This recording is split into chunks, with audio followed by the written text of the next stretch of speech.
Hey there, it's Anonymous Tea, where we spill the tea anonymously. Hello, everyone. Hello, YouTubers. Hope you guys are all having an amazing day today. Sending good vibes, sending positivity, sending blessings, and good energy to each and every single one of you. Thank you so much for tuning in. So, anything I say is alleged and in my very, very personal opinion. This is for entertainment purposes only. None of this is personal. The Copyright Act of 1976 is in the description box. Some meat and potatoes, some housekeeping items. It is free to follow me. Free to follow me on this channel, Anonymous Tea. Free to follow me on my other channel, Anonymous Tea Podcast. There is new content over there. Follow me on the Tickety Talk at Anonymous Tea Podcast. Free to follow me on the Instagram. On the Instagram, he's at Anonymous Reality Tea. Free to share everywhere. Free to like the video so it gets out to the algorithm. Free to share with your family, your friends, and your foes, and coming or going, hit the like button. So today we are talking Beyoncé, we're talking Cowboy Carter, and we're talking because the tour kicked off last night, and I saw most of it. Even though I don't live in Los Angeles, I saw most of the concert. So I feel like I can speak to this because I've seen her in concert plenty of times, and I'm here to tell you this is a different show.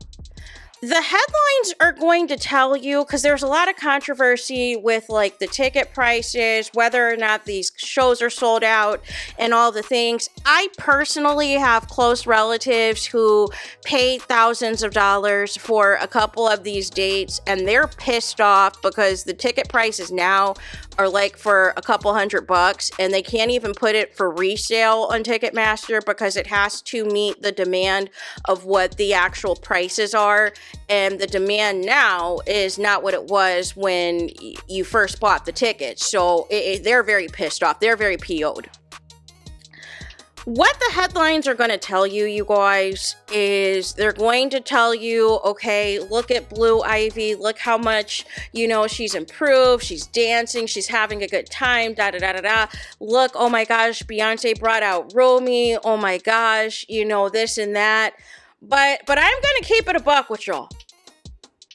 If you are looking at this expecting what you saw at the Christmas performance, which I felt was high energy, a lot of dancing, a lot of things going on.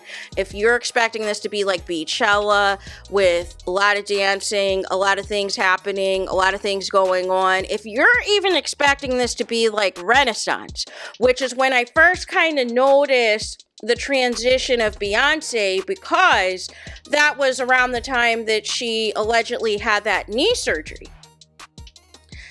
This, if you're looking for high-powered choreography and things, this is not going to be the concert for you. It's going to be heavy, though, of the songs of Cowboy Carter, right? So if you don't know a lot of the songs for Cowboy Carter, you better brush up and listen to the album. And maybe that was the point, so that people could download the album and listen to it. But there's a lot of interludes. There's a lot of slow songs. Not much Beyonce dancing. She, there's a couple of points in the show where she's, she's singing on, it's like a floating horseshoe that's going around the arena. And then there's, stadium concert. And then there's another, I think, where she's like in a red Corvette or something along the lines, singing around the arena, but not much dancing. And Blue Ivy, I think, is the dance captain, you guys. I think 13-year-old Blue Ivy is the dance captain. I think she's calling all of the shots, because even the moment of Beyonce and Romy on stage, Blue Ivy was about to fire people. She was like, all right, we got to wrap this up. It is time to go, you guys. But Beyonce performed the Star Spangled Banner, was wrapped around in a flag for a moment or whatever. Did heavy songs, a lot of songs from Renaissance as well. So as far as like, actual songs, there was Crazy in Love, but if you blinked, you missed it. There was Deja Vu, but that wasn't Beyonce performing. It was her daughter, Blue Ivy, performing. A lot of things, Beyonce was dancing on a, what do you call those things? Like a little, like that they have at the bars, the rodeo thing where you sit, mechanical bull. She was on a mechanical bull. There was a lot I noticed where they were trying to camouflage Beyoncé.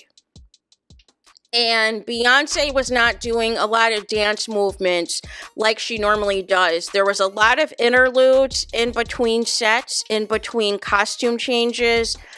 One of the interludes reminded me of the interlude that Janet Jackson just did on her Together Again tour. So at the beginning of Janet Jackson's Together Again tour, what she had was kind of like, hey, this is where I came from. You know, I did acting, I did singing with my brothers and everything else. And then I grew up and I became this big star. And this is how many years I've been in the industry. And it kind of looked like that was kind of like the same interlude, similar of sorts, that Beyoncé did for her interlude. Also, Beyoncé had like these Cowboy Carter bucks that is similar to the bucks that Shakira and Rihanna and Usher have, that they had on their tours and everything else. Yeah, I don't know. It's giving that perhaps maybe if when Act 3 comes out and she tours for that this might be the last hurrah. It's giving maybe after this, maybe after Act 3, it's Vegas residencies and that's it. That's what it's giving.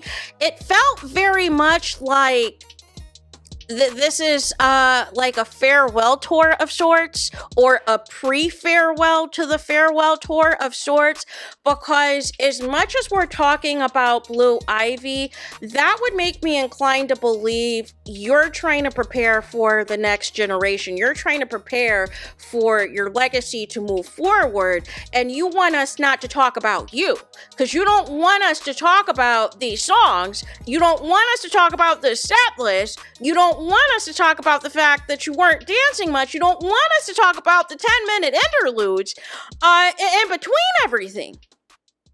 You don't want us to talk about that.